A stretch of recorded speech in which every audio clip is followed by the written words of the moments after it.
Hello दोस्तों, तो राधे राधे, राम राम। कैसे हैं आप सभी लोग बढ़िया होंगे। अपनी क्लास को बहुत ही बेहतरीन तरीके से पढ़ रहे होंगे। तो जो अपनी बायोलॉजी की सीरीज चल रही है उसमें हम लोग क्वेश्चंस नंबर देख चुके थे 174, अपना कंप्लीट कर चुके थे। आज हम लोग कंटिन्यू करेंगे बेटा 175 से। तो आप सभी लोग बहुत ही इंजॉय के साथ क्वेश्चंस पढ़ रहे होंगे और जितने भी नोट्स तैयार कर रहे हैं उसमें सारे के सारे फैक्ट्स नोट डाउन करते हुए चल रहे होंगे, ठीक है। तो आपका काम ही है बेटा कि क्वेश्चंस के साथ साथ जितने भी फैक्ट्स बनते हैं उनको आप नोट डाउन करते हुए चलेंगे, ठीक है ना। तो स्टार्ट करेंगे हम लोग सीधे 175 से। तो बायोलॉजी का कोई भी अगर क्वेश्चन बन रहा होगा तो इसके बाहर आपका क्वेश्चन देखने को नहीं मिल रहा होगा, ठीक है ना। तो आप सभी लोग इन क्वेश्चंस को बहुत ही इंजॉय के साथ पढ़ेंगे। स्टार्ट करते हैं। आज का पहला क्वेश्चन क्या कह रहा है, देखो। कह रहा कि पक्षियों के सर्कुलेटरी सिस्टम में निम्नलिखित में से कौन मौजूद नहीं है। सर्कुलेटरी सिस्टम जो है किसका, पक्षियों का, उसमें से कौन मौजूद नहीं। Which of the following is not present in circulatory system of birds. अगर हम बात करें renal porter system, hepatic porter system, single right aortic arch and four chambered arc. तो अगर हम बात करें किसकी, कि जो पक्षियों का सर्कुलेटरी सिस्टम होता है उसमें बेटा क्या नहीं होता, तो कहोगे सर इसमें रेनल पोर्टर सिस्टम नहीं होता ना। क्या, अगर कहें कि बताओ पक्षी जो होते हैं हमारे, जो पक्षी होते हैं, जो पक्षी होते हैं, तो क्या कहोगे सर, जो पक्षी होते हैं तो पक्षियों में क्या होता है, तो कहोगे सर रेनल पोर्टर सिस्टम। कौन सा, तो बेटा रेनल पोर्टर सिस्टम, ठीक है ना। नहीं होता है ना, नहीं होता है।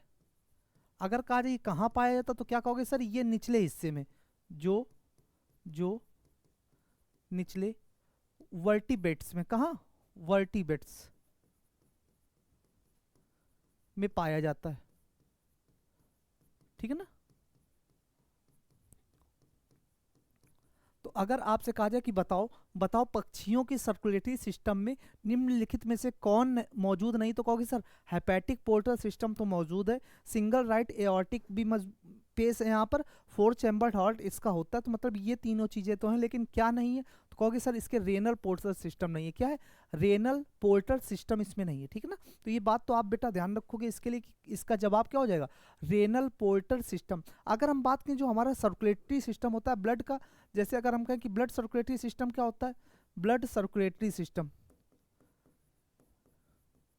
ठीक है ना। जो हमारा क्या है बेटा, ब्लड सर्कुलेटरी सिस्टम है जो हमारा। अगर हम बात करें इसकी यानी यानी रक्त परिसंचरण तंत्र, अगर हम बात करें किसकी, रक्त परिसंचरण तंत्र की ना, रक्त परिसंचरण तंत्र, ठीक है ना। तो जो रक्त परिसंचरण तंत्र है अगर हम इसकी बात करें तो आप कहोगे सर जो हमारा रक्त परिसंचरण तंत्र है यानी विलियम हार्वे के द्वारा खोजा गया था, किसके द्वारा, ब्लड सर्कुलेटरी सिस्टम जो है हमारा किसके द्वारा, तो कहोगे सर इसको हमने खोजा विलियम हार्वे के द्वारा। बेटा किसके, विलियम हार्वे के द्वारा, विलियम हार्वे के द्वारा खोजा। कब, तो सन 1628 ईस्वी, ठीक है ना। कब, सन 1628 ईस्वी में हमने रक्त परिसंचरण तंत्र को विलियम हार्वे के द्वारा खोजा। नहीं, अगर साथ ही साथ कहें कि ब्लड सर्कुलेटरी सिस्टम का जो मेन पार्ट हमें पढ़ना होता है, जो मेन पार्ट पढ़ना होता है तो बेटा कहोगे क्या, इसका जो मेन पार्ट होता है तो आप कहोगे सर क्या हो जाता है, तो कहोगे ब्लड हो जाता है। क्या हो जाता है, तो कहोगे सर ब्लड हो जाता है। ब्लड यानी रक्त, ठीक है ना। अगर हम कहें कि सर ये हमारा ब्लड क्या, तो कहोगे सर जो हमारा ब्लड है ये एक लिक्विड कनेक्टिव टिश्यू है। कैसा है, तो कहोगे सर ये हमारा लिक्विड कनेक्टिव टिश्यू है। कैसा है, तो कहोगे सर एक ये लिक्विड कनेक्टिव टिश्यू है ना। लिक्विड कनेक्टिव टिश्यू का मतलब क्या होता है, ये एक चिपचिपा पदार्थ है बेटा, यानी लिक्विड फॉर्म में होता है, इसलिए इसको तरल संयोजी ऊतक कहते हैं। क्या कहते हैं, इसको तरल संयोजी ऊतक कहते हैं। ध्यान रखना ये बात कि इसको क्या कहते हैं, तो कहोगे सर इसको तरल संयोजी ऊतक कहते हैं, ठीक है ना। इसको क्या कहते हैं, तो कहोगे सर इसको तरल संयोजी ऊतक कहते हैं, ठीक है ना। अगर हम कहें कि बताओ बताओ जो रक्त होता है तो इस रक्त के अध्ययन को क्या कहते हैं, यानी स्टडी ऑफ ब्लड जो हमारी होती है उसको क्या कहते हैं बेटा, स्टडी ऑफ ब्लड जो होता है इसको क्या कहते हैं, स्टडी ऑफ ब्लड जो होता है इसको क्या कहते हैं, तो कहोगे सर हिमेटोलॉजी इसको कहते हैं। क्या, हिमेटोलॉजी भी कहा जाता है इसको, हिमेटोलॉजी कहा जाता है, ठीक है ना। क्या कहा जाता है, तो कहोगे सर इसको हिमेटोलॉजी कहा जाता है। साथ ही साथ बेटा और भी ध्यान रखना कि अगर हम बात करें एक स्वस्थ मनुष्य के शरीर में, एक नॉर्मल पर्सन जो होता है उसके शरीर में अगर हम बात करें रक्त की मात्रा, तो कहोगे सर 5 से 6 लीटर। कितनी, एक स्वस्थ मनुष्य के शरीर में कितनी मात्रा होनी चाहिए, तो कहोगे सर 5 से 6 लीटर होनी चाहिए। कितनी, 5 से 6 लीटर होनी चाहिए। कितनी, 5 से 6 लीटर होनी चाहिए। साथ ही साथ ये भी याद रखना कि अगर बात की जाए परसेंटेज में तो कहोगे लगभग 7% के आसपास होनी चाहिए। कितनी? 7% के आसपास होनी चाहिए। और अगर कहें ये क्या है, क्वांटिटी कह सकते हो या मात्रा कह सकते हो बेटा, ठीक है ना। और ये परसेंटेज, अगर हम कहें कि बताओ जो जो ये रक्त है, इस रक्त का जो फॉर्मेशन यानी निर्माण होता है वो कहाँ पर होता है? कहोगे सर फॉर्मेशन ऑफ ब्लड। क्या? Formation of blood. Formation of blood यानी जो हमारा रक्त है इसका निर्माण बेटा कहाँ होता है? तो कहोगे सर जो हमारा रक्त है इसका निर्माण जो होता है वो कहाँ होता है? तो कहोगे सर जो रक्त है इसका निर्माण हमारा कहाँ हो जाता है? कहोगे सर बोन मैरो यानी अस्थि मज्जा में होता है। कहाँ होता है? तो कहोगे सर अस्थि मज्जा में होता है। कहाँ होता? तो कहोगे सर अस्थि मज्जा में होता है, ठीक है ना। कहाँ होता है सर? तो बोन मैरो यानी अस्थि मज्जा में। तो ये तो हो गया इसका निर्माण, ठीक है ना। अगर हम कहें कि इस ब्लड को प्योर करने का काम कौन करता है, मतलब प्यूरिफिकेशन कौन करता है इसका, प्यूरिफिकेशन कौन करता है इस ब्लड का, तो कहोगे सर इस रक्त का जो शुद्धिकरण है वो किसके द्वारा किया जाता है? तो कहोगे सर जो ये रक्त है इसका शुद्धिकरण कौन करता है? तो इसका शुद्धिकरण हमारा कर देता है किडनी। इसका जो शुद्धिकरण है बेटा वो कौन कर देता है? तो कहोगे किडनी। किडनी जिसे आप क्या कहते हो? तो गुर्दा कहते हो। इसी को कहीं कहीं वक्र भी कहा जाता है ना, इसी को कहीं कहीं वक्र भी कहा जाता है। तो किडनी, गुर्दा या वक्र तीनों एक ही बात है बेटा। और साथ ही साथ अगर हम बात करें इसकी यूनिट क्या हो जाती है, इसकी यूनिट क्या हो जाती है? तो कहोगे सर इसकी यूनिट जो हमारी हो जाती है नेफ्रॉन हो जाती है। इसकी जो यूनिट है, इसकी यूनिट क्या हो जाती है? नेफ्रॉन हो जाती। अगर हम कहें इस ब्लड को डिवाइड की बात करते हैं तो आगे चलकर हमने देखा इस ब्लड को 2 पार्ट में डिवाइड कर दिया जाता है। कितने पार्ट में? 2 पार्ट में। कौन कौन से बेटा? तो एक पार्ट है तुम्हारा प्लाज्मा, एक पार्ट बेटा हो जाता है तुम्हारा प्लाज्मा, और सेकंड पार्ट डिवाइड होता है किसमें? सेल्स में। सेकंड पार्ट किस में डिवाइड हो जाता है? तो कहोगे सर सेल्स में। सेल्स क्या है? तो कहोगे सर सेल्स वो होती हैं जो कणिकाएं कहलाती हैं। क्या? कणिकाएं कहलाती हैं, ठीक ना। अब प्लाज्मा और सेल्स ये ब्लड के 2 पार्ट हैं।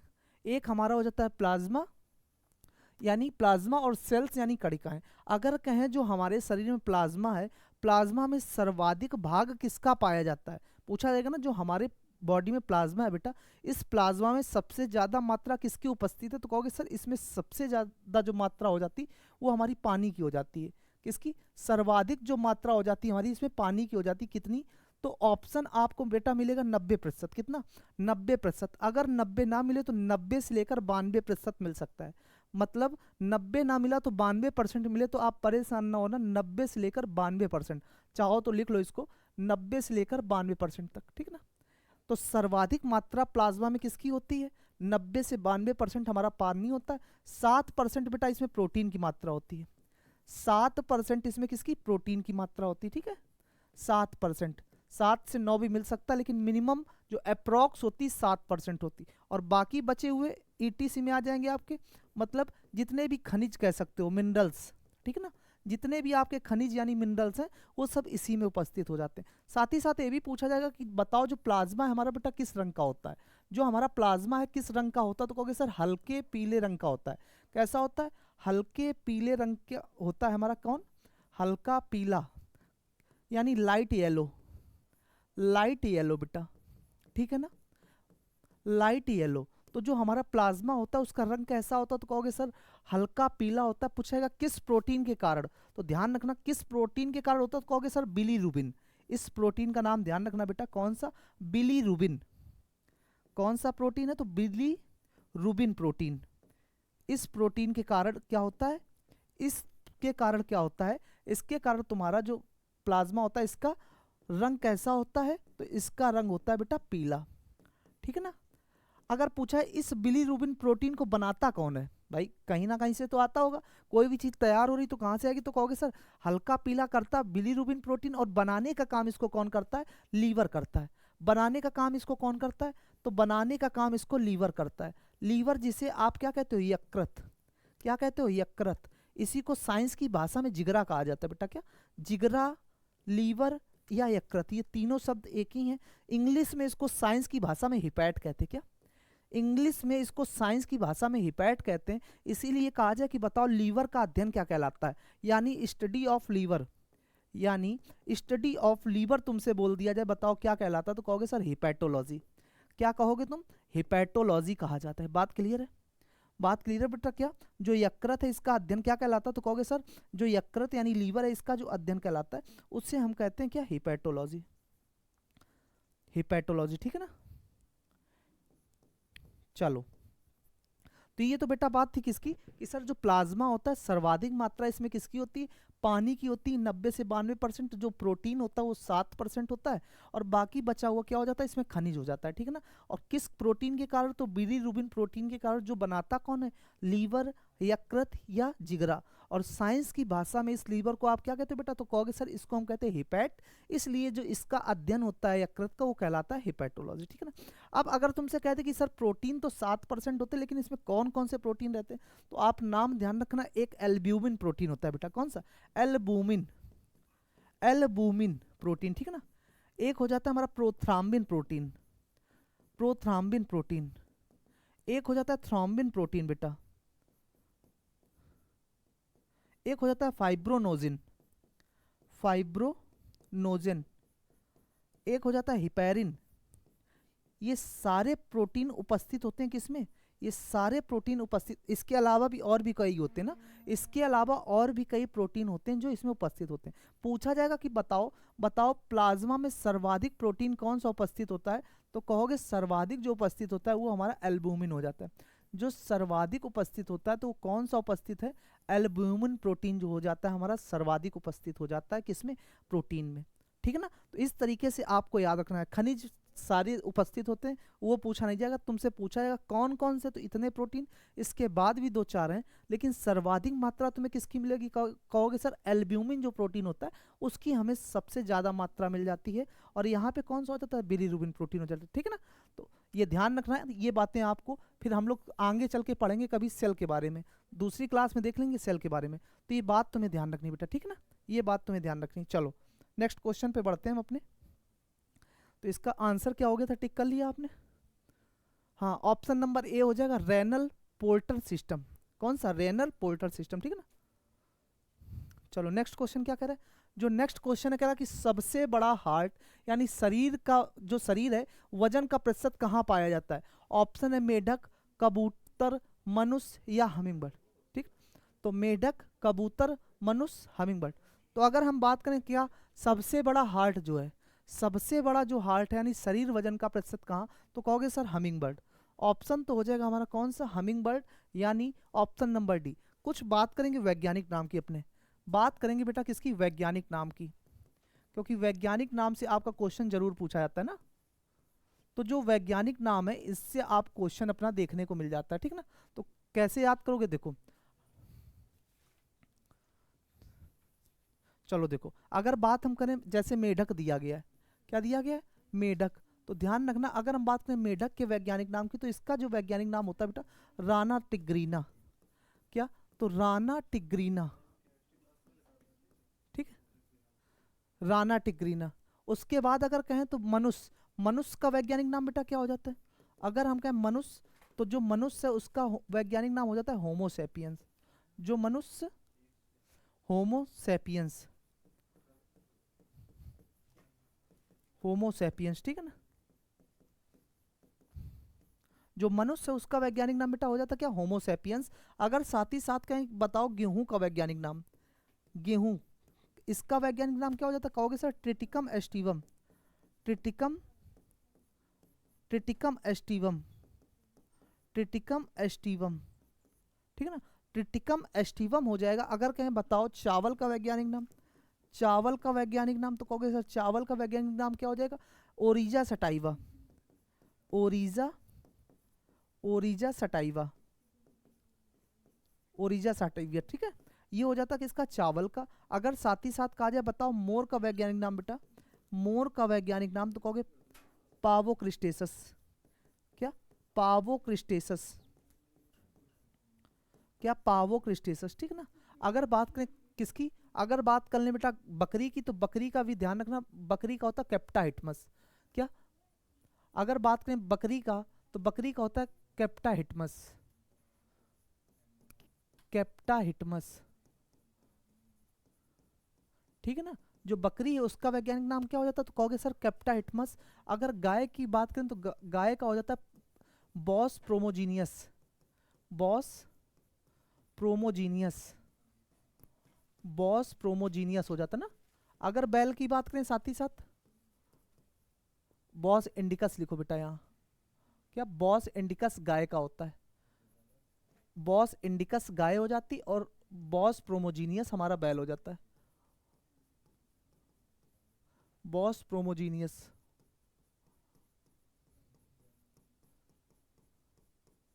ठीक है ना, तो ये वैज्ञानिक नाम हो जाते हैं। अगर बात करें भैंस की तो बुवालिस बुवालिस, ठीक है ना।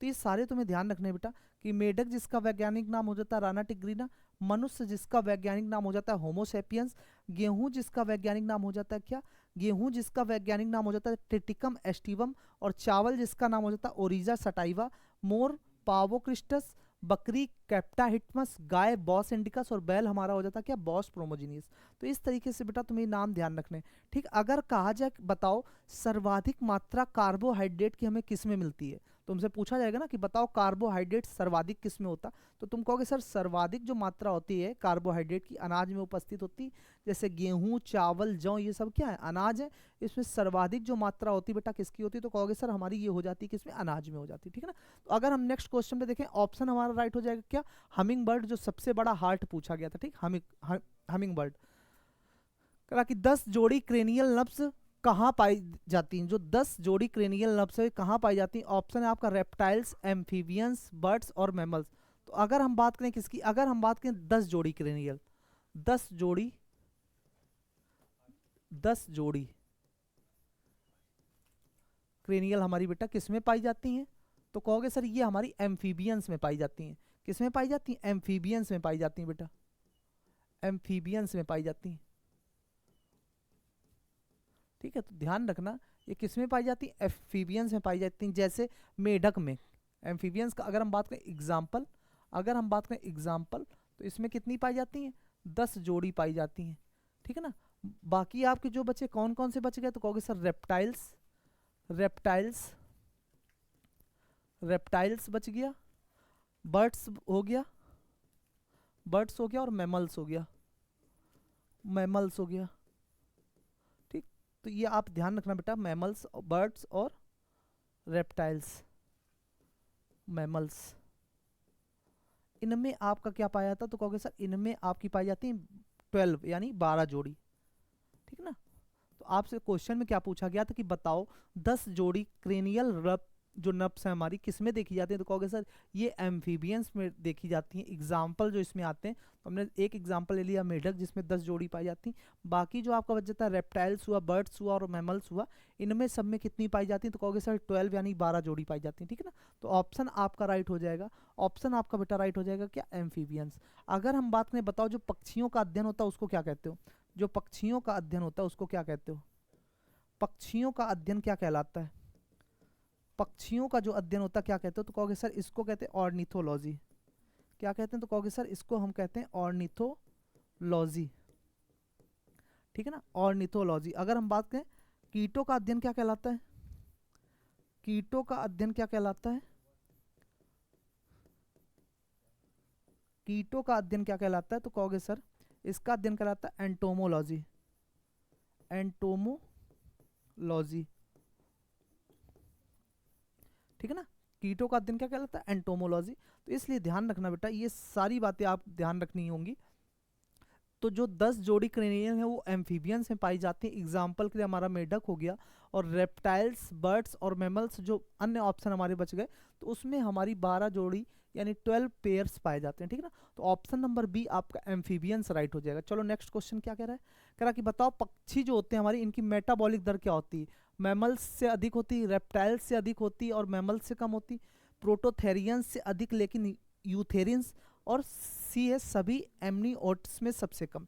तो ऑप्शन की अगर हम बात करें बेटा किसकी, जो पक्षी की मेटाबॉलिज्म दर है वो क्या होती है, तो कहोगे सर हमेशा मैमल्स से अधिक होती है। क्या जो पक्षियों की मेटाबॉलिक रेट होती है किसकी, जो पक्षियों की हमारी मेटाबॉलिक रेट, मेटाबॉलिक रेट ये क्या होती है, तो कहोगे सर मैमल्स से अधिक होती है। किससे अधिक होती है, तो मैमल्स से अधिक होती है। ये किससे अधिक होती है, तो मैमल्स से, किससे, तो मैमल्स से, मैमल्स से कितना कह सकते हो, तो कहोगे सर 30 से 40%, किससे 30 से 40% अधिक होती है, 30 से 40% अधिक होती है। और ये क्या करती है, तो उड़ान के उच्च ऊर्जा आवश्यकता से।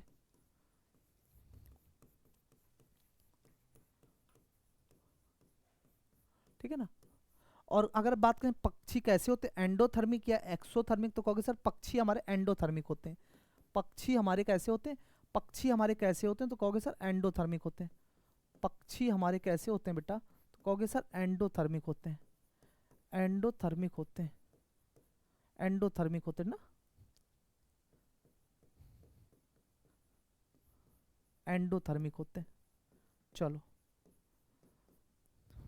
तो ऑप्शन की बात की जाए तो क्या कह रहा था कि पक्षी की जो मेटाबॉलिक दर होती है वो किससे अधिक होती है, तो मैमल्स से अधिक होती। कितनी, तो कहोगे सर ये क्या करता है, 30 से 40% होती है। ठीक है ना।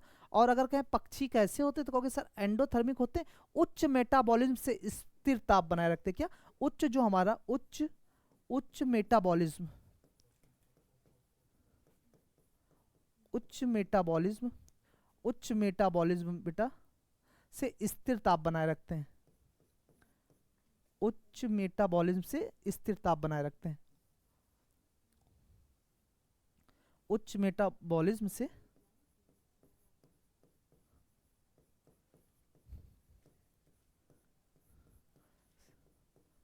स्थिर ताप बनाए रखते हैं, स्थिर ताप बनाए रखते हैं। ठीक है ना।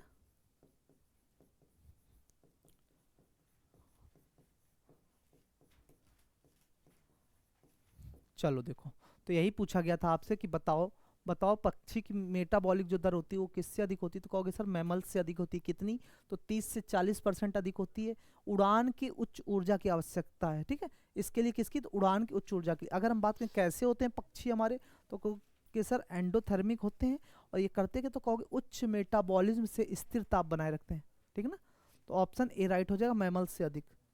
नेक्स्ट क्वेश्चन क्या कह रहा है कि बताओ पक्षियों के स्टर्नम से जो जुड़ी बोनी होती है, जुड़ी बोनी की मध्य ऊर्ध्वाधर प्लेट को क्या कहा जाता है, जिफी स्टर्नम कहा जाता है, स्कैपुला कहा जाता है, या क्लेविकल कहा जाता है, या कील कहा जाता है। तो ध्यान रखना बेटा कि पक्षियों के स्टर्नम से जो जुड़ी बोनी होती है उसको हम लोग क्या कहते हैं, तो कहोगे सर कील कहते हैं। क्या कहते हैं, कील कहते हैं। तो देख लेना कील क्या, लिख लो, कील जो है पक्षियों के स्टर्नम, किससे, पक्षियों के स्टर्नम, स्टर्नम की बोनी प्लेट है। क्या है, तो कहोगे सर ये बोनी प्लेट है, बोनी प्लेट है ना, जो जो जो उड़ान उड़ान मांसपेशी, जो हमारी मांसपेशियां हैं, मांसपेशियों के लिए लगाव प्रदान करती हैं, के लिए लगाव प्रदान करती हैं।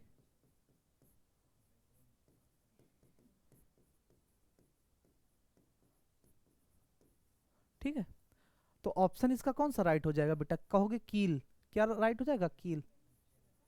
ठीक, अगर हम बात करें कील की, जो ये कील है, तो कहोगे कील सर क्या है ये, तो कहोगे उड़ने वाले जो पक्षियों हैं, उड़ने वाले पक्षियों, उड़ने वाले पक्षियों में बड़ा होता है, उड़ने वाले पक्षियों में क्या होता है, बड़ा होता है। ठीक है ना।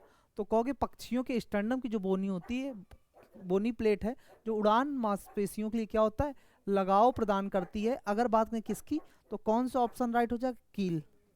कौन सा ऑप्शन, तो कहोगे सर कील ऑप्शन आपका राइट हो जाएगा। ठीक है, नेक्स्ट क्वेश्चन की ओर बढ़ेंगे।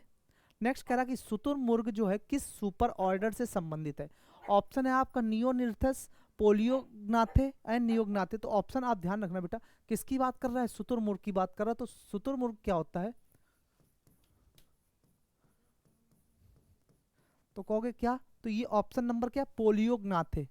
ठीक है, ऑप्शन नंबर क्या है, किससे संबंधित, तो कहोगे सर पोलियोग्नाथे से संबंधित है। किससे संबंधित है, तो इससे संबंधित है, पोलियोग्नाथे से। जो उड़ान रहित, किससे, जो ना उड़ने वाले, जो उड़ान रहित पक्षियों का समूह है, जो उड़ान रहित पक्षियों का समूह है।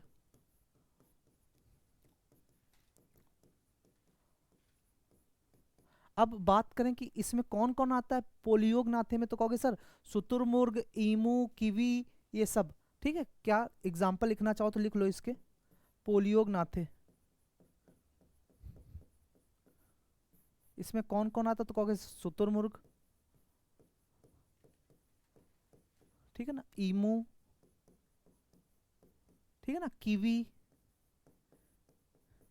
ये सब शामिल है। और भी हैं बेटा, लेकिन ये ध्यान रखो मेन है कि जो हमारे क्या क्या हैं, जो पोलियोगनाथे होते, पूछा जाके कि बताओ पोलियोगनाथे क्या, तो कहोगे सर ये होते हैं जो किससे, जैसे शुतुरमुर्ग जो उड़ान रहित होते हैं, मतलब उड़ नहीं सकते हैं, जो उड़ नहीं सकते वही होते हैं पोलियोगनाथे। अगर कहें एग्जाम्पल तो कहोगे शुतुरमुर्ग हो गया, एमू हो गया, कीवी हो गया, ये सब हो गए। अगर हम बात करें कीवी की तो कहोगे सर ये कीवी क्या है, तो न्यूजीलैंड का राष्ट्रीय पक्षी है हमारा, ये न्यूजीलैंड का राष्ट्रीय पक्षी है। क्या न्यूजीलैंड का क्या है बेटा, न्यूजीलैंड का राष्ट्रीय पक्षी है, राष्ट्रीय पक्षी है,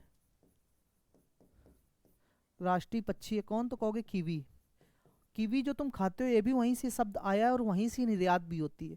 जो कीवी है हमारा ये कहाँ से आया, तो ये वहीं से आया है बेटा, राष्ट्रीय पक्षी कीवी, और ये वहीं से निर्यात होता है, ठीक है ना, वहीं से निर्यात होता है। और न्यूजीलैंड की राजधानी की बात करें तो वेलिंगटन, इस न्यूजीलैंड की राजधानी की बात करें तो वेलिंगटन। अगर हम कहें ऑस्ट्रेलिया के जो लोग हैं उनको क्या कहते हैं, न्यूजीलैंड के लोगों को कहते हैं कीवी, जो ऑस्ट्रेलिया के हैं उनको कहते हैं कंगारू बेटा। जो ऑस्ट्रेलिया के लोग हैं, जो ऑस्ट्रेलिया के लोग हैं उनको क्या कहते हो, तो कहोगे सर कंगारू, ठीक है ना। और ऑस्ट्रेलिया की जो राजधानी है वो है कैनबरा, ऑस्ट्रेलिया की जो हमारी राजधानी है वो क्या हो जाती है, तो कहोगे सर कैनबरा, ठीक है ना। तो यहाँ की जो कैपिटल है वो हो जाएगी क्या, कैनबरा, और जो न्यूजीलैंड की है वो वेलिंगटन। तो ध्यान रखना ऑप्शन आपका राइट हो जाएगा पोलियोगनाथे, ठीक है ना, बी राइट। नेक्स्ट क्वेश्चन कह रहा है कि स्टेम और जड़ों के पित्त पर कॉर्टेक्स में कौन सा ऊतक पाया जाता है, स्केलेनकाइमा, पैरेनकाइमा या कोलेनकाइमा, तो कहोगे सर इसमें पाया जाता है स्टेम और जड़ों में। जो स्टेम और जड़ों में कौन सा पाया, तो कहोगे तो ऑप्शन तो सर राइट हो जाएगा पैरेनकाइमा, कौन सा ऑप्शन राइट हो जाएगा पैरेनकाइमा। और पैरेनकाइमा क्या होता है, तो कहोगे सर ग्राउंड ऊतक है ये, जो हमारा पैरेनकाइमा है, तो ये क्या है, तो कहोगे सर ये ग्राउंड ऊतक है, ये क्या है, तो ग्राउंड ऊतक है, ये क्या है, तो कहोगे ये सर ग्राउंड ऊतक है, जो किसके बीच, तो कहोगे जड़ों और ऊतक के बीच, किसके, जड़ों और स्टेम के बीच, जो स्टेम और जड़ों के बीच, जो स्टेम और जड़ों के पित्त और कॉर्टेक्स में पाया जाता है। पित्त और किसमें, तो पित्त और कॉर्टेक्स में पाया जाता है, पित्त और कॉर्टेक्स में पाया जाता है, में पाया, और किसके लिए होता है, तो कहोगे भंडारण और प्रकाश संश्लेषण, किसके लिए, तो कहोगे भंडारण और प्रकाश संश्लेषण, भंडारण और प्रकाश संश्लेषण के लिए, भंडारण और प्रकाश संश्लेषण के लिए, प्रकाश संश्लेषण के लिए, प्रकाश संश्लेषण के लिए,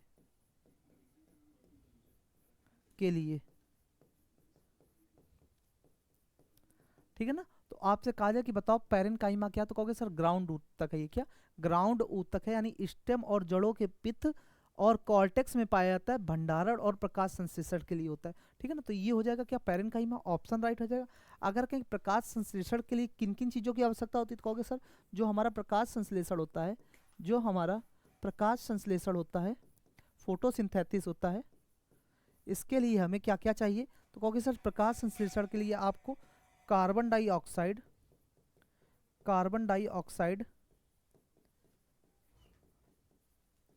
क्या कार्बन डाइऑक्साइड, जल, क्लोरोफिल, और क्या बेटा रहता है, और साथ ही साथ रहता है सनलाइट, कह सकते हो क्या प्रकाश किरण यानी सनलाइट। इन 4 चीज़ों की आवश्यकता पड़ेगी तुम्हें प्रकाश संश्लेषण के लिए।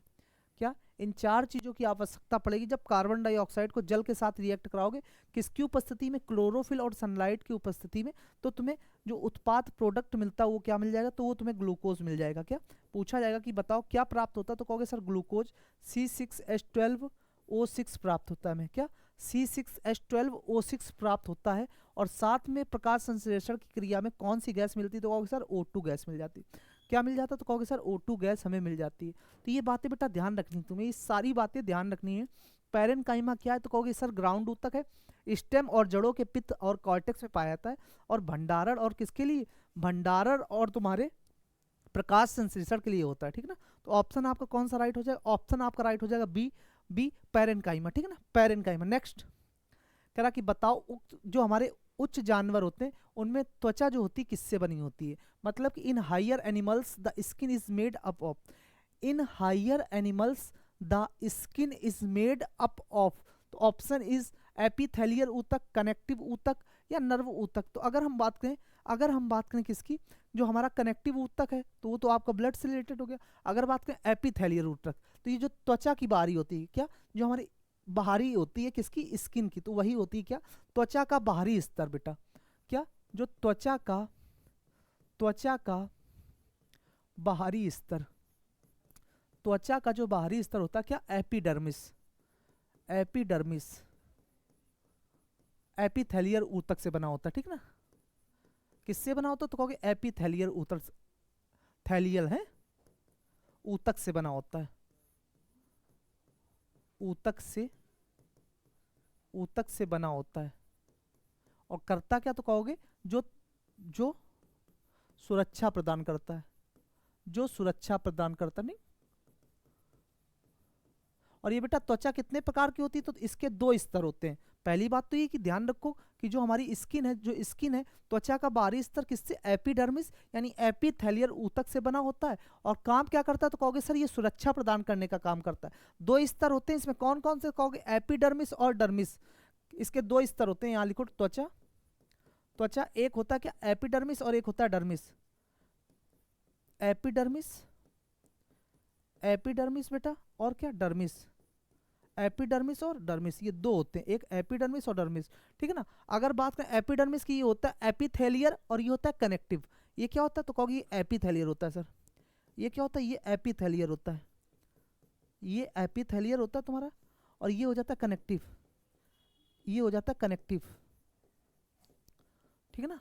अगर बात की जाए कि बताओ जो त्वचा का बाहरी स्तर एपिडर्मिस किससे बना होता है, तो कहोगे सर ये एपिथेलियर से ही बना होता है, ये एपिथेलियर ऊतक से बना होता है, और जो काम क्या करता है, प्रोटेक्ट यानी सुरक्षा प्रदान करता है, सेफ का, ठीक है। और जो स्किन होती है दो स्तर होते हैं इसके, एक कौन कौन सा, तो कहोगे एक एपिडर्मिस और दूसरा डर्मिस। तो जो एपिडर्मिस है वो क्या है, एपिथेलियर से बना होता है, और जो ये होता है कनेक्टिव से बना होता है, ठीक है ना। तो ये हो गए आपके दोनों। तो ऑप्शन आपका बेटा कौन सा राइट हो जाएगा, ये आपका राइट हो जाएगा कौन सा, एपिथेलियर ऊतक, आपका राइट हो जाएगा, ठीक है ना। अगर बात करें जो हमारा क्या है, जो कनेक्टिव टिश्यू है यानी ब्लड, अगर ब्लड कनेक्टिव टिश्यू की बात करें यानी लिक्विड कनेक्टिव टिश्यू, जो आपका रक्त है, ये क्या होता है, तो कहोगे सर यही तो होता है तरल संयोजी ऊतक, हमारा तरल संयोजी ऊतक,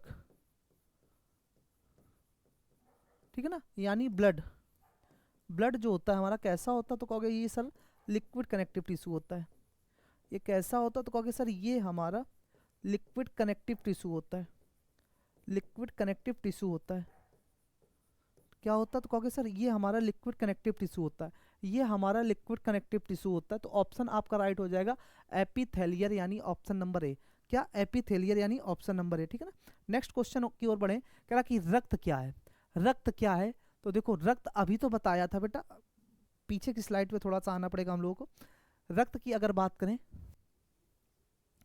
देखो रक्त की अभी बात की थी हम लोगों ने, कहाँ गई स्लाइड, ये रहा,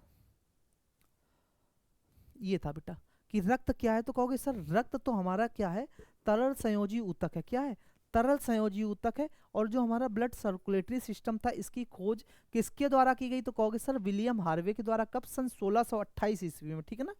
1628 के बाद ये अपना पूरा चार्ट रहा किसका, ये पूरा चार्ट रहा कि अगर सर हम ब्लड की बात करें तो ब्लड हमारा क्या है, एक लिक्विड कनेक्टिव टिश्यू हो जाता है, यानी तरल संयोजी ऊतक हो जाता है। साथ ही साथ ये स्टडी ऑफ ब्लड यानी रक्त के अध्ययन की बात करें तो इसको क्या कहते हैं, तो कहोगे सर इसको हिमेटोलॉजी कहा जाता है, ठीक है, क्या कहा जाता है, हिमेटोलॉजी। और साथ ही साथ जो एक स्वस्थ मनुष्य के शरीर में इसकी मात्रा कितनी होनी चाहिए, क्वांटिटी, तो कहोगे सर 5 से 6 लीटर, क्या 5 से 6 लीटर होनी चाहिए, यानी परसेंट में तो 7% होनी चाहिए, ठीक है ना। ये जो फॉर्मेशन यानी कंस्ट्रक्शन होता है इस ब्लड का कहाँ होता, तो कहोगे सर बोन मैरो। कहाँ? बोन मैरो यानी अस्थि मज्जा में होता है। लेकिन अगर हम बात करें ब्लड को दो पार्ट में डिवाइड कर दिया गया, एक तुम्हारा प्लाज्मा और एक तुम्हारा सेल्स। तो हमने प्लाज्मा को बहुत ही अच्छे से पढ़ लिया। प्लाज्मा के इसके बाहर क्वेश्चन आपको नहीं देखने को मिलेगा। अगर प्लाज्मा से क्वेश्चन इससे बाहर मिलता है तो आप फिर समझ लो कि इससे बाहर तो नहीं मिलेगा। प्लाज्मा जो होता है कैसा होता है, तो कहोगे सर लाइट येलो कलर का होता है। किसके कारण होता है, तो कहोगे सर बिलीरुबिन नामक एक प्रोटीन होता है उसके कारण होता है। और ये इसको बनाता कौन है, जो बिलीरुबिन प्रोटीन होता है, तो इसको बनाने का काम सर हमारा करता है कौन, तो लीवर करता है। लीवर जिसे आप यकृत कहते हो, साइंस की भाषा में इसको जिगरा यानी हिपैट कहा जाता है। इसलिए जो लीवर का अध्ययन है यानी स्टडी ऑफ लीवर या यकृत का अध्ययन, उसे हम क्या कहते हैं, हिपैटोलॉजी कहते हैं, ठीक है ना। अब इस प्रोटीन में कौन कौन से प्रोटीन उपस्थित होते हैं, तो कहोगे सर एल्बुमिन, प्रोथाम्बिन, थ्राम्बिन, फाइब्रोनोजिन और हिपेरिन, ये सारे उपस्थित होते हैं ना, ये सारे उपस्थित होते हैं। अगर पूछा है सर्वाधिक प्रोटीन कौन सा पाया जाता है, तो कहोगे सर एल्ब्यूमिन हमारा सर्वाधिक यानी सबसे ज्यादा प्रोटीन पाया जाता है, ठीक है ना। तो आपसे कहा जाए ये, अब थोड़ा सा हम लोग सेल्स को ही पढ़ लेते हैं क्योंकि सेल्स यहाँ से रह गया, ठीक है। सेल्स आपका यहाँ से रह गया है, सेल्स आपका यहाँ से रह गया। एक स्लाइड यहाँ पे ऐड कर लो। अगर हम लोग सेल्स के बारे में पढ़ लें, अगर हम बात कर लें किसकी, अगर हम बात कर लें बेटा सेल्स की, सेल्स की बात कर लें ना, सेल्स यानी जिसे आप कहते हो क्या, कणिकाएं, जिसे आप क्या कहते हो, कणिकाएं, ठीक है ना। तो अगर हम बात करें बेटा कणिकाओं की, तो ध्यान रखना ये तीन तरह की होती हैं। एक होता है तुम्हारा आरबीसी, एक होता है तुम्हारा आरबीसी, और एक होता है तुम्हारा डब्ल्यूबीसी, और एक होता है तुम्हारा प्लेटलेट्स, ठीक है ना। तो अगर हम बात करें बेटा किसकी, अगर हम बात करें आरबीसी, जिसे आप कहते हो red blood cells, red blood cells कहते हो, ठीक है ना। और इसको कहते हो वाइट ब्लड सेल्स, इसको क्या कहते हो, तो white blood cells, white blood cells. और इसकी बात करें तो क्या कहते हैं, इसको प्लेटलेट्स ही कहते हैं, यानी बिम्बाणु कहा जाता है, ठीक है ना। ये होती हैं श्वेत रक्त कोशिकाएं, ये होती हैं लाल रक्त कोशिकाएं बेटा, ठीक है ना। अगर हम सबसे पहले बात करें कि सर ये आरबीसी क्या है, आरबीसी क्या है, आरबीसी जिसको आप क्या कहते हो बेटा, आरबीसी जिसको आप कहते हो red blood cells, red blood cells कहते हो ना, रेड ब्लड सेल्स कहते हो, यानी लाल रुधिर कणिकाएं, लाल रुधिर कणिकाएं, लाल रुधिर कणिकाएं ना। चलो, तो अगर हम बात करें लाल रुधिर कणिकाओं की, तो ध्यान रखना जो आरबीसी होता है बेटा, क्या आरबीसी, तो इस आरबीसी का निर्माण कहाँ पर होता है, तो जो फॉर्मेशन होता, कहोगे सर ये बनता कहाँ पर है, तो ये बनता है हमारे बोन मैरो में। ये हमारा बेटा कहाँ बनता है, तो ये बनता है बोन मैरो में, बोन मैरो में बनता है, यानी अस्थि मज्जा में बनता है, ठीक है ना, अस्थि मज्जा में ये बन जाता है।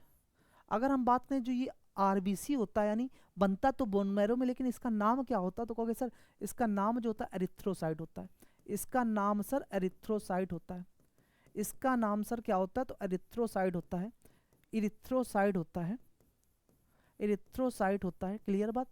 लेकिन साथ ही साथ ये भी अगर कहा जाए कि नाम तो सर एरिथ्रोसाइट हो गया, लेकिन इस व्यक्ति की अगर हम बात करें कि बनता कहाँ पर है, तो कहोगे सर बन तो ये अस्थि मज्जा में जाता है। कहोगे सर मरता कहाँ पर है, भाई पैदा होना और मरना तो है ही, तो पैदा तो ये कहाँ हो गया, बना सर निर्माण तो इसका बोन मैरो अस्थि मज्जा में हो गया।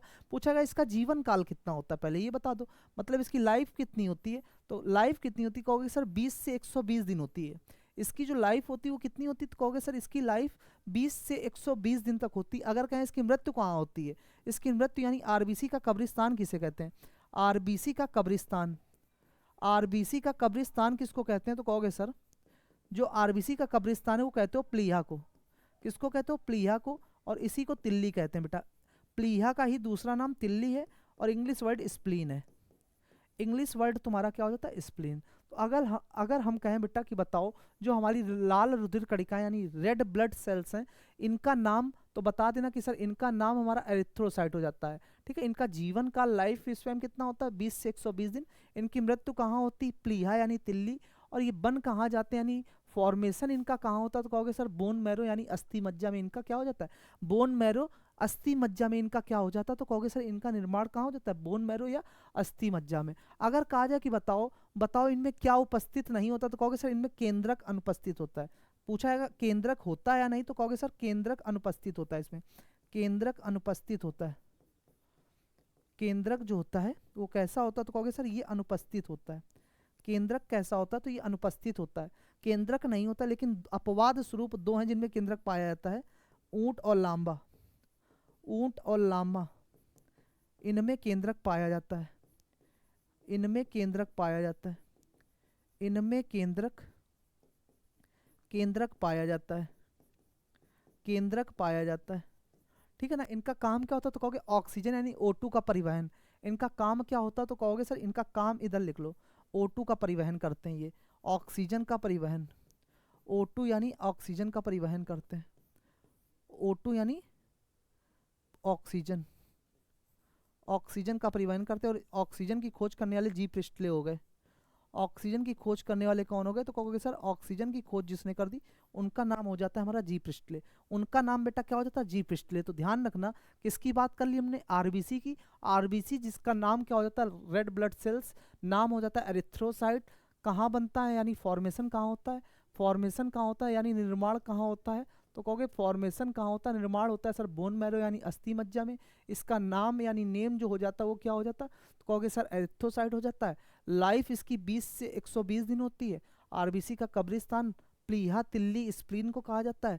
और इसमें क्या अनुपस्थित होता है, तो कहोगे सर केंद्रक नहीं पाया जाता है, लेकिन अपवाद स्वरूप दो हैं जिनमें ऊंट और लामा, जिनमें आपका केंद्रक पाया जाता है, जिनमें आपका केंद्रक पाया जाता है, ठीक है ना। तो ये बात आपको ध्यान रखनी है। चलो, तो ये बात तो आरबीसी की हो गई। अगर हम बात करें डब्ल्यूबीसी की, अगर बात हम करें डब्ल्यूबीसी, तो ज़्यादा कुछ नहीं तो थोड़ा सा देख लो डब्ल्यूबीसी को।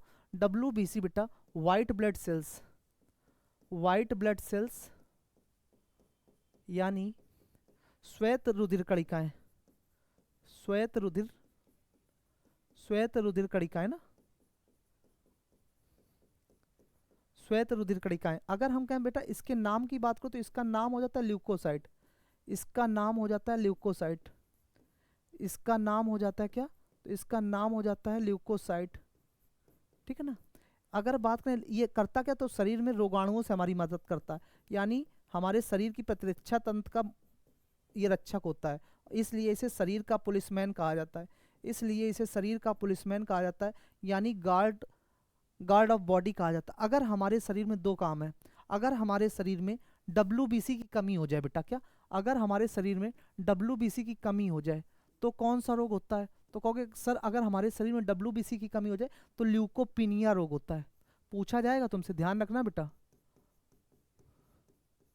अगर हमारे शरीर में, अगर हमारे शरीर में डब्ल्यूबीसी की कमी हो गई तो कौन सा रोग होगा, ल्यूकोपीनिया होगा।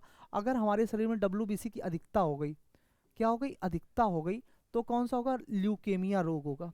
कौन सा, तो कहोगे सर ल्यूकेमिया रोग होगा, ठीक है ना। और इस ल्यूकेमिया को ही हम लोग क्या कहते हैं, तो ब्लड कैंसर कहा जाता है। ब्लड कैंसर के नाम से इसी को जानते हैं। ब्लड कैंसर यानी रक्त कैंसर, रक्त कैंसर क्या कहा जाता है, तो कहोगे सर रक्त कैंसर कहा जाता है। तो इतनी बातें बेटा तुम्हें ध्यान रखनी है, इतनी बातें तुम्हें ब्लड के बारे में ध्यान रखनी है। ये पूरा ब्लड हो जाता है, और इस ब्लड को हम लोग सिंपल से चार्ट से ही पूरा समझ चुके हैं। इस सिंपल से चार्ट से ही हमने पूरा ब्लड को क्लियर कर लिया है। ब्लड का क्वेश्चन यहाँ से बाहर नहीं जाएगा। इसके बाद अगर आपको कुछ पढ़ना पड़ेगा तो है आपका ब्लड ग्रुप, यानी ब्लड ग्रुप की खोज किसने की, और ब्लड ग्रुप कौन कौन से हैं, कौन सा ब्लड ग्रुप है जो सबको देता है, कौन सा है जो सबसे लेता है, और इस ब्लड ग्रुप की खोज करने वाले जो थे उनको नोबेल पुरस्कार कब दिया गया। साथ ही साथ वह कौन सा ब्लड ग्रुप है जिसमें एंटीजन पाया जाता है, जिसमें एंटीजन नहीं पाया जाता है, किसमें एंटीबॉडी पाया जाता है, किसमें एंटीबॉडी नहीं पाया जाता है। तो ये भी हम लोग नेक्स्ट स्लाइड में देख लेंगे, किसी क्वेश्चंस में अगर आता है तो ध्यान रखना बेटा। ये पूरा चार्ट है आपका किसका, ये पूरा चार्ट है आपका ब्लड का, ठीक है ना। इसको एक बार अपनी कॉपी में नोट कर लेना। तो क्वेश्चंस तो हो गया हमारा हमिंग बर्ड, क्या हो गया, हमिंग बर्ड हमारा क्वेश्चन हो गया, ठीक है ना। चलो आओ, जो क्वेश्चन कहा गया था तुमसे, क्या कहा गया था, देखो ये क्वेश्चन था कि रक्त हमारा क्या है। तो रक्त क्या है, तो यही तो है कनेक्टिव टिश्यू हमारा, क्या है, जो हमारा ब्लड है। तो ये ब्लड क्या है बेटा, तो कहोगे सर ब्लड है हमारा, ब्लड है हमारा क्या, तो ये है लिक्विड कनेक्टिव टिश्यू। ये क्या है, तो यही है liquid connective, liquid connective tissue, यही तो है। यानी यानी तरल संयोजी ऊतक है, क्या है, तो कहोगे सर ये है हमारा तरल संयोजी ऊतक है, तरल संयोजी ऊतक है ना, यानी लिक्विड कनेक्टिव टिश्यू है। रक्त है क्या, तो इसका अगर बात करें इसकी पीएच वैल्यू क्या होती, तो सर कहोगे इसकी जो पीएच वैल्यू होती है, पीएच मान जो होता है, power of hydrogen, potential of hydrogen जो होता है, कैसा होता है, तो 7.4 होने के साथ साथ इसको कहते हैं थोड़ा क्षारीय होता है। कैसा होता है, तो कहोगे सर थोड़ा क्षारीय होता है। थोड़ा क्षारीय क्यों होता है, क्योंकि 7 से ज़्यादा होता है। कैसा ज़्यादा होता है, तो थोड़ा ज़्यादा होता है। कैसा ज़्यादा होता है, तो सर थोड़ा ज़्यादा होता है। ठीक है ना। अगर किसी भी उसकी पीएच वैल्यू बेटा 0 से अधिक 7 से कम है, तो उसका नेचर कैसा होगा, उसका नेचर एसिडिक यानी अम्लीय होगा। 7 से अधिक 14 से कम, तो उसका नेचर कैसा, बेसिक यानी क्षारीय होगा। ये 7 से कितना ज़्यादा है, थोड़ा ज़्यादा है, तो ध्यान रखना ये है हमारा पीएच स्केल। ये है हमारा पीएच स्केल, और पी का अर्थ है पावर या पोटेंशियल। पी का अर्थ है पावर या पोटेंशियल, और दोनों का ही हिंदी में मतलब है क्षमता। क्या, क्षमता। अगर कहा जाए एक भाषा, जर्मन भाषा में इसको पी का अर्थ क्या है, तो जर्मन भाषा में पी का अर्थ है बेटा पोटेंज। जर्मन भाषा में पी का अर्थ जो है, पी का अर्थ जो है वो क्या है, तो पोटेंज है। तो ये बात तुम्हें ध्यान रखनी है। इस पीएच स्केल को देने वाले वैज्ञानिक हमारे थे सोरेनसन भाई साहब। कौन इसको देने वाले थे हमारे, इसको देने वाले थे सोरेनसन भाई साहब, जिन्होंने सन 1909 ईस्वी में दिया। इन्होंने बेटा कब दिया, तो सन 1909 ईस्वी में दिया। ये हमारा क्या हो गया, ये हमारा हो गया पीएच स्केल। ठीक है ना। तो अगर हम बात करें ऑप्शन की, तो ऑप्शन कौन सा हो जाएगा, ऑप्शन नंबर 1 यानी कनेक्टिव टिश्यू। ठीक है ना, क्या, कनेक्टिव टिश्यू। और इस जो ब्लड का अध्ययन है, इसको हम क्या कहते हैं, तो कहोगे हिमेटोलॉजी कहते हैं सर। हिमेटोलॉजी कहते हैं। क्या, हिमेटोलॉजी कहते हैं। क्या कहते हैं, तो कहोगे हिमेटोलॉजी कहते हैं। क्या कहते हैं, तो कहोगे सर हिमेटोलॉजी कहते हैं ना। तो अगर हम बात करें ऑप्शन की, तो ऑप्शन नंबर ए यानी कनेक्टिव टिश्यू, कनेक्टिव टिश्यू इसका सही जवाब हो जाएगा। ठीक है ना। नेक्स्ट क्वेश्चन कह रहा कि बताओ कनेक्टिव ऊतक जो होता है ये कहाँ पाया जाता है, ये कहाँ पाया जाता है, स्पाइनल कॉर्ड, नर्व्स या हड्डियाँ और कार्टिलेज। तो ध्यान रखना जो कनेक्टिव टिश्यू होता है, जो कनेक्टिव टिश्यू होता है यानी ब्लड सर्कुलेटरी सिस्टम होता है, ब्लड सर्कुलेटरी सिस्टम होता है, यानी ब्लड सर्कुलेटरी सिस्टम होता है, इसको क्या बोलते हैं, रक्त परिसंचरण तंत्र बेटा। ठीक है ना। क्या, रक्त परिसंचरण तंत्र, रक्त परिसंचरण तंत्र यानी ब्लड सर्कुलेटरी सिस्टम।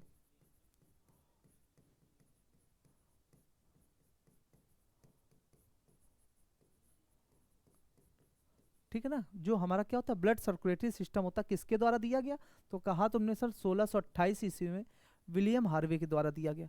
किसने दिया, तो कहोगे सर विलियम हार्वे ने दिया। किसने दिया, तो कहोगे सर ये विलियम हार्वे ने दिया 1628 ईस्वी में। और अगर कहा जाए ये जो सर्कुलेटरी सिस्टम है, कनेक्टिव टिश्यूज हैं, क्या है, कनेक्टिव टिश्यू है, यानी ये है क्या, तो ये तुम्हारा लिक्विड कनेक्टिव टिश्यू है, ये तो पता ही है, लिक्विड कनेक्टिव टिश्यू है, लिक्विड कनेक्टिव टिश्यू है, लिक्विड कनेक्टिव टिश्यू है, यानी तरल संयोजी ऊतक है, तरल संयोजी ऊतक है। और क्या पूछा गया, यही कि जो कनेक्टिव टिश्यू कहाँ पाया था, तो कहोगे हड्डियों और कार्टिलेज में। कहाँ पाया था, तो कहोगे सर हड्डियों, हड्डियों और कार्टिलेज में, हड्डियों और कार्टिलेज में पाया था, हड्डियों और कार्टिलेज में पाया था ना, हड्डियों और कार्टिलेज में पाया था। तो ऑप्शन नंबर कौन सा राइट हो जाएगा, ऑप्शन नंबर आपका जो सी है, ऑप्शन नंबर जो सी है वही आपका राइट हो जाएगा। कि सर ये किस में पाया था, तो कहोगे सर ये हमारा पाया था है हड्डियों और कार्टिलेज, यानी बोन्स एंड कार्टिलेज। क्या इसको बोलते हैं, तो bones and cartilage, bones and cartilage. ठीक है ना। नेक्स्ट, निम्नलिखित में से कौन सा सेल वॉल प्रोटीन है, कौन सा है, तो कहोगे HRGP, PRP या GRP। कौन कौन से, तो देखो एक है तुम्हारा बेटा HRGP, एक है तुम्हारा PRP और एक है GRP। ये तीनों है ना, HRP, PRP और GRP। HRGP, PRP और GRP यानी तीनों ही पाए जाते हैं। ये कौन कौन से, HRGP, PRP और GRP। अगर कहा जाए इनका फुल फॉर्म बता दो, तो कहोगे इसका सर जो PRP होता है इसका होता है प्रोलाइन, कौन सा, तो प्रोलाइन रिच प्रोटीन। क्या होता है, तो कहोगे ये। ठीक है ना। अगर हम बात करें जी की, तो ग्लाइसिन, इसको क्या बोलते हैं, glycine rich protein, hydroxy hydroxyproline rich glycoprotein, glycoprotein. ठीक है ना। तो बेटा ध्यान रखो ये 3 प्रोटीन होते हैं। एक आपका होता है HRGP यानी हाइड्रोक्सी पोलाइन रिच ग्लाइकोप्रोटीन, ये होता है HRGP। PRP proline rich protein, NGRP glycine rich protein. तो ये आपको सारे ध्यान रखने हैं। ठीक है ना। अगर बात करें यूनिट ऑफ प्रोटीन यानी प्रोटीन की इकाई क्या है, यानी प्रोटीन की इकाई क्या है, प्रोटीन की इकाई क्या है, तो प्रोटीन की इकाई ध्यान रखना जो बेटा, जो प्रोटीन की इकाई है अमीनो अम्ल है, अमीनो अम्ल है। ठीक है ना। क्या है, तो अमीनो अम्ल है। यानी unit of protein, unit of protein क्या है, अमीनो एसिड, अमीनो एसिड क्या है, तो कहोगे सर अमीनो एसिड हो जाता हमारा प्रोटीन की इकाई यानी यूनिट ऑफ प्रोटीन। ठीक है ना। अब प्रोटीन ये सर्वाधिक किस में पाया था, तो कहोगे सर सर्वाधिक प्रोटीन पाया था सोयाबीन में। सर्वाधिक प्रोटीन किस में पाया था, तो सोयाबीन में सर्वाधिक। दालों में भी पाया जाता है ना, दालों में भी पाया जाता है, लेकिन सर्वाधिक किस में पाया था, तो सोयाबीन में सर्वाधिक पाया जाता है। ठीक है ना। किस में पाया था, सोयाबीन में सर्वाधिक पाया जाता है। चलो नेक्स्ट क्वेश्चन। ऑप्शन आपका हो जाएगा सभी HRGP, PRP, NGRP। तो ऑप्शन आपका राइट हो जाएगा डी। नेक्स्ट क्वेश्चन कह रहा है कि निम्नलिखित में से किस में कार्टिलेजिनस स्केलेटन होता है, मनुष्य, डियर, शार्क। तो अगर हम बात करें कौन सा कार्टिलेजिनियस, कार्टिलेजिनियस, ठीक है ना, तो ये किसका होता है, तो ध्यान रखना बेटा ये होता है शार्क का। किसका, शार्क का। लिखना चाहो लिख लो। जो शार्क होती है, जो शार्क होती है इसका कौन सा होता है, तो कहोगे सर स्केलेटन, स्केलेटन कैसा, कार्टिलेज, कार्टिलेज से बना होता है। किससे बना होता है, कार्टिलेज से बना होता है। जो क्रॉन्डिक्विज वर्ग की विशेषता है, वर्ग की क्या है बेटा, तो कहोगे ये सर इसकी विशेषता है। ठीक है ना। जो कॉर्टिलेनि ये होता है क्या, कॉर्टिलेजिनस होता है, ये कैसा होता है, तो कहोगे हल्का होता है। अगर लिखना चाहो तो लिख लो। कौन सा, कॉर्टिलेजिनियस,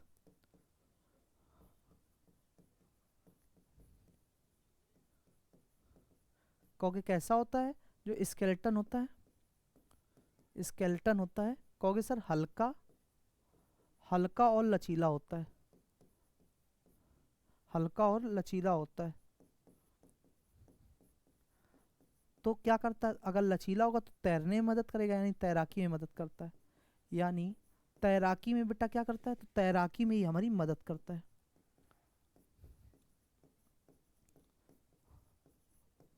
ठीक है ना। तो आपसे यही कहा गया था कि बताओ शार्क का स्केलेटन किससे बना होता है, कार्टिलेज से बना होता है, जो क्रॉन्डिक्विज की वर्ग की विशेषता। और जो कार्टिलेजिनियस स्केलेटन होता है हल्का और कैसा होता है, लचीला होता है, जो बेटा तैराकी में मदद करता है। जो किसमें हमारी मदद करता है, तो तैराकी में मदद करता है। ऑप्शन नंबर कौन सा राइट हो जाएगा, ऑप्शन नंबर आपका राइट हो जाएगा शार्क। नेक्स्ट क्वेश्चन कह रहा है कि बताओ बैक्टीरिया किसका उदाहरण है। तो ध्यान रखना eukaryotic cell, prokaryotic cell, connective tissue यानी कनेक्टिव ऊतक एंड मस्कुलर ऊतक। तो ध्यान रखना जो बैक्टीरिया है बेटा, क्या बैक्टीरिया है हमारा, जो बैक्टीरिया उदाहरण है किसका, प्रोकैरियोटिक का। किसका है, प्रोकैरियोटिक का है ब्रो बैक्टीरिया। ठीक है ना। अगर हम बात करें बैक्टीरिया, जिसे आप कहते हो जीवाणु बेटा, क्या कहते हो, जीवाणु।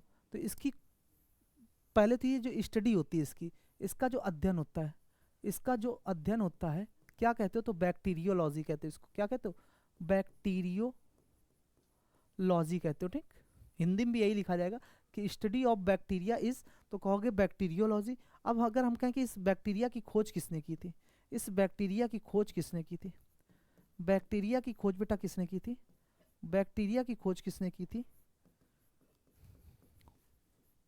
यानी discovery of bacteria, discovery of bacteria यानी एंटोनी वॉन लीवेनहॉक ने की थी। किसने, एंटोनी वॉन लीवेनहॉक के द्वारा की गई थी। एंटोनी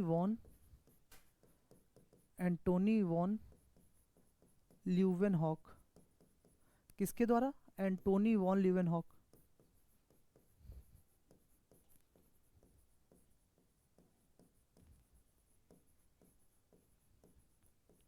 ठीक है ना। तो ध्यान रखना, बैक्टीरिया की खोज बेटा किसने की? तो कहोगे सर बैक्टीरिया की खोज करने वाले हमारे हो गए एंटोनी वॉन ल्यूवेनहॉक। साथ ही साथ अगर ये कहे कि एंटोनी वॉन ल्यूवेनहॉक ये कौन थे, तो कहोगे इन्होंने और किसकी खोज की? तो कह देना ये भी साथ ही साथ कि इन्होंने ये तुम्हारी स्पर्म सेल यानी शुक्राणु कोशिका भी की खोज की। इन्होंने शुक्राणु कोशिका की भी खोज की, शुक्राणु कोशिका की भी खोज की, शुक्राणु कोशिका की भी खोज की, यानी discovery of sperm cell, discovery of sperm cell, discovery of बेटा क्या? Sperm cell. ठीक है ना। साथ ही साथ और भी बात इनके बारे में ध्यान क्या रखना कि जो एंटोनी वॉन ल्यूवेनहॉक थे, इन्होंने तुम्हारी किसकी खोज की थी? लिविंग सेल, लिविंग सेल यानी जीवित कोशिका की भी खोज की थी। इन्होंने जीवित कोशिका की भी खोज की, जीवित कोशिका की भी खोज की, जीवित कोशिका की भी खोज इन्होंने की थी ना, यानी discovery of living cell, discovery of living cell, discovery of living cell, इसकी भी खोज की। पूछ लिया था कब की? जीवित कोशिका की जो खोज की इन्होंने कब की? सन 1674 ईस्वी में की। और इन्हीं एंटोनी वॉन ल्यूवेनहॉक को, क्योंकि इन्होंने उन सभी चीज़ों की खोज की जो बहुत ही कैसे हैं? छोटे हैं, यानी बैक्टीरिया हैं जिनको देखने के लिए हम अपनी आंखों से नहीं देख सकते, आंखों से नहीं देख सकते, यानी इनको देखने के लिए हमें किसकी? माइक्रोस्कोप की जरूरत पड़ती है, माइक्रोस्कोप की। इसलिए इनको क्या कहते हैं? तो कहोगे सर इनको सूक्ष्म जैविकी का पिता भी कहते हैं।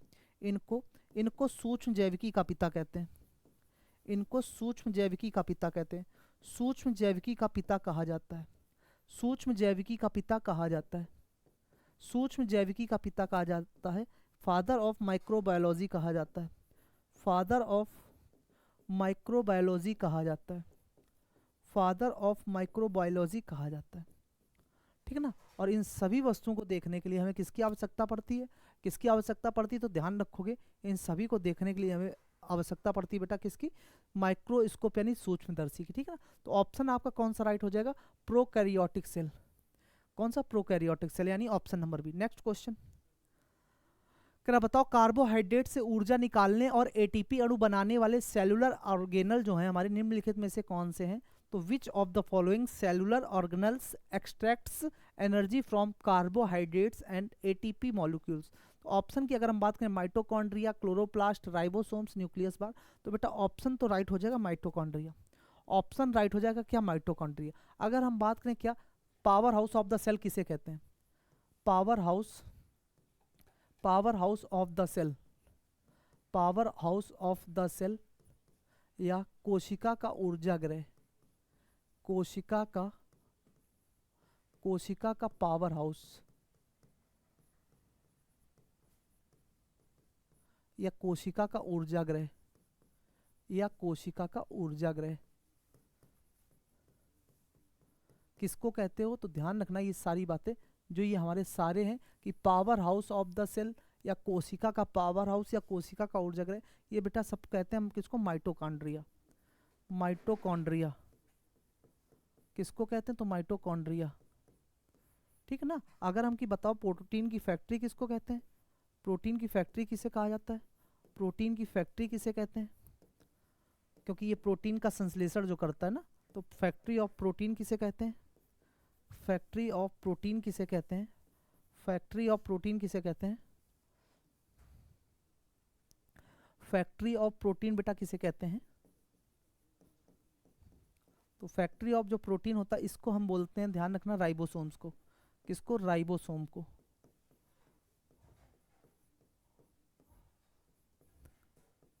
राइबोसोम को। ठीक है ना। किसको बोलते हैं? तो राइबोसोम को, राइबोसोम को बोलते हैं। ये बात आप ध्यान रखना, प्रोटीन की फैक्ट्री किसको बोलते हैं? तो राइबोसोम को बोलते हैं। बाकी ये सब किसको बोलते हैं? माइटोकॉन्ड्रिया। और माइटोकॉन्ड्रिया की खोज करने वाले हमारे अल्टमैन थे। कौन थे? इसकी खोज करने वाले अल्टमैन थे। साथ ही साथ अगर बोल दिया कि बताओ आत्महत्या की थैली किसे कहते हैं? आत्महत्या की थैली, आत्महत्या की थैली, आत्महत्या की थैली या आत्मघाती थैली भी कहते हैं इसको, है? आत्मघाती थैली, किसको कहते हैं, यानी इंग्लिश वर्ड है suicide bag, English word is suicide bag बेटा, ठीक है ना। तो ये किसको कहा जाता है, तो कहोगे सर लाइसोसोम को। किसको कहते हैं, तो कहोगे सर लाइसोसोम को कहते हैं, लाइसोसोम्स। किसको कहते हैं, तो कहोगे सर लाइसोसोम को कहते हैं। किसको कहते हैं, तो कहोगे सर लाइसोसोम को कहते हैं। तो बेटा ध्यान रखना, पूछा क्या गया था कि बताओ कार्बोहाइड्रेट से ऊर्जा निकालने और एटीपी अणु बनाने वाला सेलुलर ऑर्गेनल निम्नलिखित में से कौन सा, तो कहोगे ऑप्शन इज सर माइटोकॉन्ड्रिया, हमारा राइट हो जाएगा। अगर बात एटीपी की करें, एटीपी की करें तो इसका फुल फॉर्म हो जाता है adenosine triphosphate, adenosine, adenosine triphosphate, adenosine triphosphate, adenosine triphosphate and ADP, adenosine, adenosine diphosphate, ठीक है।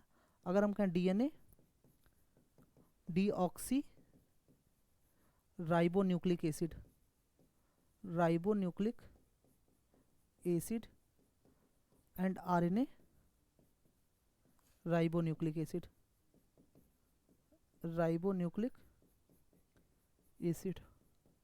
तो ये फुल फॉर्म भी बेटा तुम्हें ध्यान रखने हैं क्या, तो ये सारे एक्स्ट्रा फैक्ट्स जो भी हैं कि सर कोशिका का पावर हाउस या कोशिका का ऊर्जागृह या power house of the cell किसको कहते हैं, तो कहोगे सर ये कहते हैं माइटोकॉन्ड्रिया को।